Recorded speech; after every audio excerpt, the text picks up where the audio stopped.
Take 65.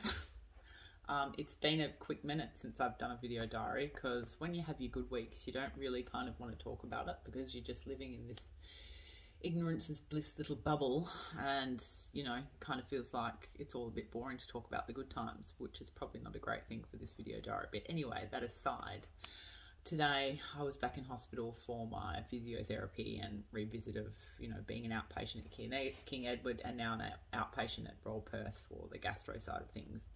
I tell you, it's a fucking journey, and there's not one day that doesn't go by that it just absolutely exhausts me physically, mentally, in every way possible.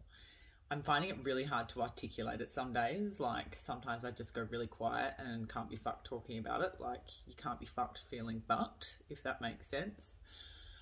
Today I committed to an intensive, almost 2-month program with my physio for pelvic and posterior dry needling.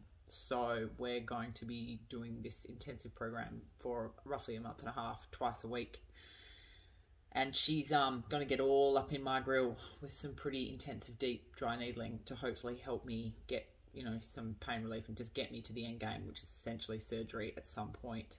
I've got some really cool people gunning for me, like my GP, the crew at King Eddie. So I've got a lot of cool, awesome people that are like pushing for this surgery from me. And obviously I'm on the wait list now for the colorectal surgery. So it's all kind of happening, but to say it would be exhausting would be a massive, massive understatement. I'm so sore and so tired today. It took a lot of inner self-talk for me to leave hospital and go to work today, because I was limping. I was so sore, I can't tell you, because the endo is attached to the bowel and the ovary. It's twisting all my muscles through the back and through the front through the pelvis. So just some days it's like a knife stabbing me in the back and the front, and you've just got to sit with it, because I refuse to take heavy drugs before I coach. I just can't, because I'm a fucking zombie. And I don't think it's fair or ethical, at that matter, to be coaching under the influence of heavy opioids.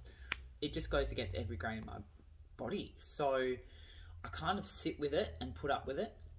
I think the best part about my job is I allow myself to be vulnerable with, you know, a lot of the members, so they know the journey I'm going through, which invariably allows them to be vulnerable with me, creating these connections which are quite important, I feel, on the gym floor, let alone everywhere else. And we can kind of share experiences, you know, somewhat, and come together, and I can coach and they can learn and they can train. So going to work, as painful and as exhausting as it is sometimes, it is really restorative for me, like physically and psychologically, obviously, because you put up with a lot of pain, but you always walk out, and I've said this before and I'll continue to say it for the rest of my life, feeling better, because you're helping other people. And vulnerability in itself is a beautiful thing, especially when you're the big, strong, hard-ass coach, which, you know, I'm good at putting that front on, but I'm not. I'm a human being. I'm just good at telling people what to fucking do.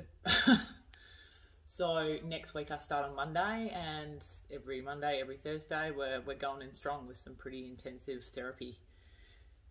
I'm open to it. I trust her, I trust the team, and then we probably plan a surgery, either a bowel resection, so where they remove a part of my bowel and sew it back together.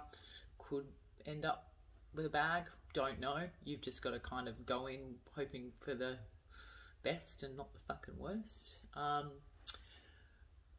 Further aside from that, you just, when you're going through something as intense as this, my only advice would be to stay mindful of your mind.